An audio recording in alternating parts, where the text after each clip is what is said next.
شب برات کا فرشتہ گھر کیوں آتا ہے؟ رسول صلی اللہ علیہ وآلہ وسلم نے فرمایا، جب شعبان کی 15ویں رات ہو تو قیام کرو اور دن کو روزے رکھو، کیونکہ اللہ تعالیٰ آسمان کی طرف سے نزول فرماتے ہیں اور 4 لوگوں کو چھوڑ کر باقی سب کی بخشش کر دیتے ہیں۔ وہ 4 لوگ یہ ہیں: بسم اللہ الرحمن الرحیم۔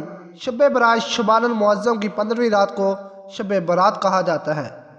برات کا مطلب ہے نجات کی رات۔ اس رات کی خصوصیت یہ ہے کہ اس رات میں اللہ تعالیٰ اپنے نیک بندوں کو اپنی خصوصی رحمت سے نوازتا ہے۔ اس رات میں ہر امر کا فیصلہ ہوتا ہے اور اللہ تعالیٰ اپنی مخلوق میں رزق تقسیم کرتا ہے اور پورے سال میں اپنے بندوں سے سرزد ہونے والے اعمال اور پیش آنے والے واقعات سے اپنے فرشتوں کو باخبر کرتے ہیں۔ حضرت ابوبکر صدیق رضی اللہ تعالیٰ عنہ سے روایت ہے، وہ فرماتے ہیں کہ رسول صلی اللہ علیہ وآلہ وسلم نے فرمایا، اٹھو شعبان کی 15ویں رات کو، اس لیے کہ یہ رات مبارک ہے۔ اس رات کو اللہ تعالیٰ اپنے بندوں سے فرماتے ہیں، ہے کوئی ایسا جو مجھ سے بخشش طلب کرے اور میں اسے بخش دوں، اور تندرستی مانگے اور میں اسے تندرستی دوں، ہے کوئی محتاج کہ آسودہ حالی چاہتا ہو تو اس کو آسودہ کر دوں۔ چنانچہ صبح تک اللہ تعالیٰ یہی ارشاد فرماتے ہیں حتیٰ کہ فجر ہو جاتی ہے۔ حضرت علی المرتضیٰ رضی اللہ تعالیٰ عنہ سے روایت ہے کہ رسول صلی اللہ علیہ وسلم نے فرمایا، جب شعبان کی 15ویں رات ہو تو قیام کرو اور دن کو روزے رکھو، کیونکہ نصف شعبان کی رات سورج غروب ہوتے ہی اللہ تعالیٰ آسمان کی طرف نزول فرماتے ہیں اور 4 لوگوں کو چھوڑ کر باقی سب کی بخشش کر دیتے ہیں۔ ان 4 لوگوں میں سب سے پہلے نمبر پر وہ ہے جو مشرک ہو، یعنی اللہ پاک کی ذات مبارکہ میں غیر اللہ کو شریک کرتا ہو۔ دوسرا وہ جو اپنے دلوں میں دوسروں کے لیے کینہ رکھتا ہو۔ تیسرا وہ جو رشتہ داروں سے قطع تعلق کرتا ہو۔ چوتھے نمبر پر بدکار عورت اور مسلسل شراب پینے والا ہے۔ ایسا ہرگز نہیں کہ ان لوگوں کی کبھی بخشش نہیں ہو سکتی، بلکہ سبب یہ ہے کہ اپنے گناہوں سے سچے دل سے توبہ کر لیں، کیونکہ توبہ کرنے کی توفیق بھی اللہ تعالیٰ کی طرف سے ہے۔ بس جب تمہارے دلوں میں یہ خیال غالب آ جائے کہ میں نے زندگی میں بے شمار گناہ کر لیے ہیں تو توبہ کر لوں، پاک ہے وہ ذات جو تمہیں توبہ کرنے کی توفیق دے گی، اس بری عادت سے تمہارا چھٹکارا بھی ممکن بنا دے گی۔ بس تم اپنے رب کی طرف سے رجوع کرنے میں دیر نہ کرو۔ حضرت عائشہ صدیقہ رضی اللہ تعالیٰ عنہ فرماتی ہے کہ حضور سرور کونین صلی اللہ علیہ وآلہ وسلم نے مجھ سے ارشاد فرمایا، اے عائشہ، کیا تم نہیں جانتی کہ آج کی یہ شب نصف شعبان کی شب ہے؟ یہ رات 1000 راتوں سے افضل ایک ایسی رات ہے جب اللہ تعالیٰ اپنی مخلوق کے بنی کلب کی بکریوں کے بالوں کے برابر گناہوں کو بخش دیتے ہیں اور دوزخ سے آزاد فرماتے ہیں، سوائے 6 لوگوں کے: پہلا شراب کا عادی، دوسرا والدین کا نافرمان، تیسرا زنا کرنے والا، چوتھا قطع طلق کرنے والا، پانچواں فتنہ باز اور چھٹا چغل خور۔ ایک مرتبہ حضرت عیسیٰ علیہ السلام کسی پہاڑی کے پاس سے گزرے تھے کہ آپ علیہ السلام کی نظر ایک عجیب و غریب جھونپڑی پر پڑی۔ آپ علیہ السلام رک کر حیرت سے اسے دیکھنے لگے۔ عین اسی موقع پر اللہ تعالیٰ نے وحی نازل فرمائی اور ارشاد فرمایا، اے عیسیٰ، کیا میں اس سے زیادہ عجیب چیز تم پر ظاہر نہ کر دوں؟ عرض کیا، جی ہاں ضرور۔ چنانچہ اسی جھونپڑی میں سے ایک بزرگ ہاتھ میں عصا لیے باہر آئے۔ حضرت عیسیٰ علیہ السلام نے اس بزرگ سے پوچھا، آپ کتنے عرصے سے اس جھونپڑی میں عبادت کر رہے ہیں؟ بزرگ نے جواب دیا، 400 برس سے۔ یہ سن کر حضرت عیسیٰ علیہ السلام نے بارگاہ الہی میں عرض کی، اللہ تیرے اس معجزے کو دیکھنے کے بعد میرا یہ گمان ہے کہ اس بندے سے زیادہ عبادت گزار بندہ اور کوئی نہیں۔ اللہ تعالیٰ نے ارشاد فرمایا، اے عیسیٰ، میں میرے محبوب نبی کریم صلی اللہ علیہ وسلم کے امتی کا شعبان کے مہینے کی آدھی رات کی عبادت میں 2 نوافل نماز ادا کر لینا اس بزرگ کی 400 سال کی عبادت سے افضل ہے۔ حضرت ابو ہریرہ رضی اللہ تعالیٰ عنہ فرماتے ہیں کہ حضور نبی کریم صلی اللہ علیہ وسلم نے فرمایا، میرے پاس آدھی شعبان کی رات میں حضرت جبرائیل امین تشریف لائے اور عرض کرنے لگے، اے اللہ کے رسول صلی اللہ علیہ وآلہ وسلم، اپنا سر مبارک آسمان کی طرف اٹھائیے۔ میں نے ان سے دریافت کیا، ایسا کیوں؟ اس رات میں ایسا کیا ہے؟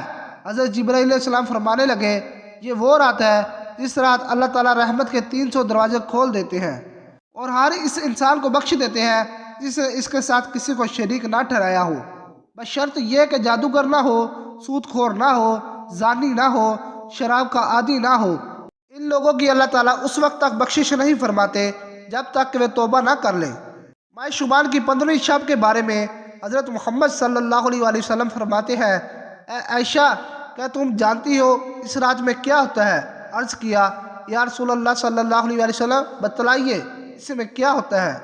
آپ صلی اللہ علیہ وسلم نے فرمایا، اس رات کی فضیلت یہ ہے کہ حضرت آدم علیہ السلام کی اولاد میں سے جو شخص اس سال پیدا ہوگا اور جو اس سال میں مرے گا، اس کا مرنا اور پیدا ہونا لکھا جاتا ہے، اور جو فرشتے ان کاموں پر مقرر ہیں ان کو اس امر کی اطلاع دی جاتی ہے، اور جتنا رزق مخلوق کو اس برس میں ملے گا سب لکھ دیا جاتا ہے۔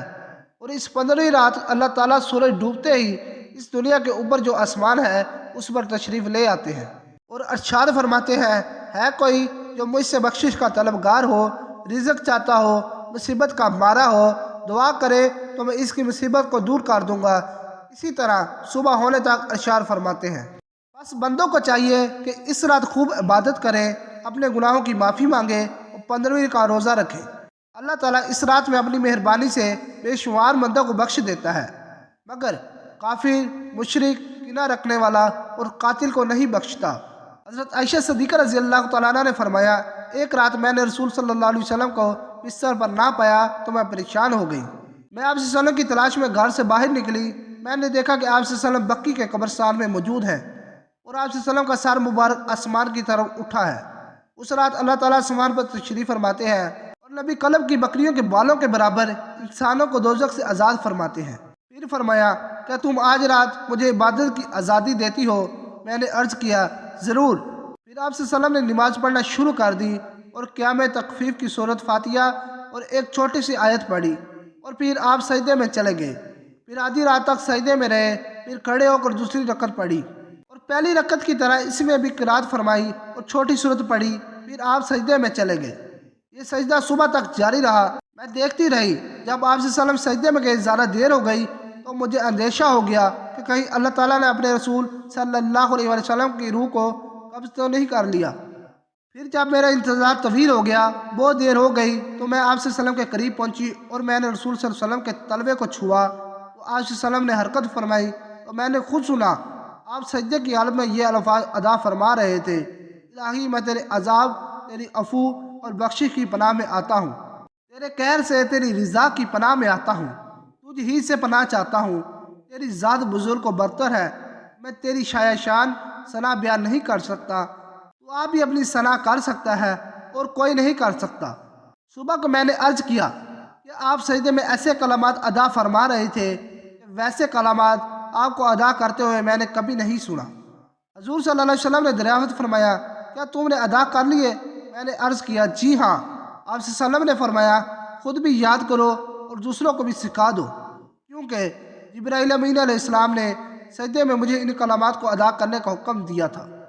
شب رات کی رات حضرت علی المرتضیٰ رضی اللہ تعالیٰ عنہ عشاء کی نماز کے بعد گھر کی طرف جا رہے تھے کہ دیکھا ایک شخص راستے پر رضائی اوڑھ کر سو رہا تھا۔ بس یہ دیکھنا تھا تو حضرت علی رضی اللہ تعالیٰ عنہ قریب گئے اور فرمانے لگے، اے شخص، آج رات کون سی ہے؟ تو کہنے لگا، یا علی، آج 15 شعبان ہے۔ بات جب یہاں تک پہنچی تو حضرت علی المرتضیٰ رضی اللہ تعالیٰ عنہ نے فرمایا، یہ رات بیداری کی رات ہے۔ میں نے اللہ کے رسول صلی اللہ علیہ وسلم سے سنا ہے کہ اس رات اللہ آسمانوں کے فرشتوں کو حکم دیتا ہے کہ جاؤ زمین کی طرف، اور وہ فرشتے حضرت میکائیل علیہ السلام اور حضرت اسرائیل علیہ السلام کے پیچھے ہوتے ہیں۔ حضرت میکائیل علیہ السلام اور حضرت اسرائیل علیہ السلام ہر گھر میں آتے ہیں کیونکہ اللہ کا حکم ہوتا ہے کہ اس رات اگر کوئی میرا بندہ اپنے گناہوں کے لیے پچھتائے اور مجھ سے آنے والے وقت میں اچھے ایمان کا وعدہ کرے، حضرت میکائیل علیہ السلام اس کی تقدیر میں ترمیم کر کے آنے والے سال میں زیادہ سے زیادہ رزق اور فرمانی نکلا۔ اور اللہ کا حضرت اسرائیل علیہ السلام کے لیے حکم ہوتا ہے، کیا اسرائیل علیہ السلام ہر گھر جا کے دیکھ، آنے والے سال میں جس گھر میں مرنے والا ہے اسے بتا کہ بیدار ہو کے اپنے اللہ کی عبادت کر، کیونکہ باقی اس کی زندگی میں اتنی سانسیں اور اتنی دھڑکیں موجود ہیں۔ اگر کوئی میرا بندہ اس رات اپنی زندگی میں میری عبادت کے لیے مجھ سے مہلت مانگے تو اس کی زندگی میں فراوانی لکھنا، اور اگر وہ آنے والی زندگی میں مصیبتوں اور بیماریوں سے نجات مانگے تو اس کی آنے والی زندگی سے ہر مصیبت کو ختم کر دینا۔ اے شخص، اس رات تمہارے پروردگار کا حکم ہوتا ہے کہ اے فرشتوں، جاؤ ہر گھر میں نگاہ ڈالو، آج کی رات کسی بھی انسان کی کوئی بھی دعا رد نہ ہو پائے۔ ان حدیث کریمہ اور صحابہ کرام رضی اللہ تعالیٰ عنہ اور بزرگان دین رحم اللہ کے عمل سے اس رات میں 3 کام کرنا ثابت ہے۔ ایک، قبرستان جا کر مردوں کے لیے اصال ثواب اور مغفرت کی دعا کی جائے۔ لیکن یاد رہے کہ نبی کریم صلی اللہ علیہ وسلم ساری حیات مبارکہ میں صرف ایک مرتبہ شب برات میں جنت البقیع جانا ثابت ہے۔ اس لیے اگر کوئی شخص زندگی میں ایک مرتبہ بھی اتباع سنت کی نیت سے چلا جائے تو اجر و ثواب کا باعث ہے۔ لیکن پھول پتیاں، چادر چڑھاوے اور چراغاں کا اہتمام کرنا اور ہر سال جانے کو لازم سمجھنا، اس کو شب برات کے ارکان میں داخل کرنا ٹھیک نہیں ہے۔ جو چیز نبی کریم صلی اللہ علیہ وسلم سے جس درجے میں ثابت ہو، اس کو اسی درجے میں رکھنا چاہیے۔ اس کا نام اتباع اور دین ہے۔ دوسرا، اس رات میں نوافل، تلاوت، ذکر و اذکار کا اہتمام کرنا۔ اس بارے میں یہ وضع رہے کہ نفل ایک ایسی عبادت ہے جس میں تنہائی مطلوب ہے۔ یہ خلوت کی عبادت ہے، اس کے ذریعے انسان اللہ کا قرب حاصل کرتا ہے۔ لہٰذا نوافل وغیرہ تنہائی میں اپنے گھر میں ادا کر کے اس موقع کو غنیمت جانے۔ نوافل کی جماعت اور مخصوص طریقہ اپنانا درست نہیں ہے۔ یہ فضیلت والی راتیں شور و شغب اور میلے اجتماع منعقد کرنے کی راتیں نہیں ہیں، بلکہ گوشہ تنہائی میں بیٹھ کر اللہ سے تعلقات استوار کرنے کی قیمتی لمحات ہیں۔ ان کو ضائع ہونے سے بچائیں۔ تیسری، دن میں روزہ رکھنا بھی مستحب ہے۔ ایک تو اس بارے میں حضرت علی رضی اللہ تعالیٰ عنہ کی روایت ہے، اور دوسرا یہ کہ نبی کریم صلی اللہ علیہ وسلم ہر ماہ ایام بیس کے روزوں کا اہتمام فرماتے تھے۔ لہٰذا اس نیت سے روزہ رکھا جائے تو موجب اجر و ثواب ہوگا۔ باقی اس رات میں پٹاخے بجانا، آتش بازی کرنا اور حلوے کی رسم کا اہتمام کرنا، یہ سب خرافات اور اسراف میں شامل ہے۔ شیطان ان فضولیت میں انسان کو مشغول کر کے اللہ کی مغفرت اور عبادت سے محروم کر دینا چاہتا ہے، اور یہی شیطان کا اصل مقصد ہے۔ بہرحال اس رات کی فضیلت بے اصل نہیں ہے، اور سلف صالحین نے اس رات کی فضیلت سے فائدہ اٹھایا ہے۔ اللہ پاک ہمیں دین کی مکمل سمجھ نصیب فرمائے اور ہمیں بہتر عمل کرنے کی توفیق عطا فرمائے، آمین۔ اگر ویڈیو اچھی لگی ہے تو میری ویڈیو کو لائک اور چینل کو سبسکرائب ضرور کیجیے گا۔ اللہ حافظ۔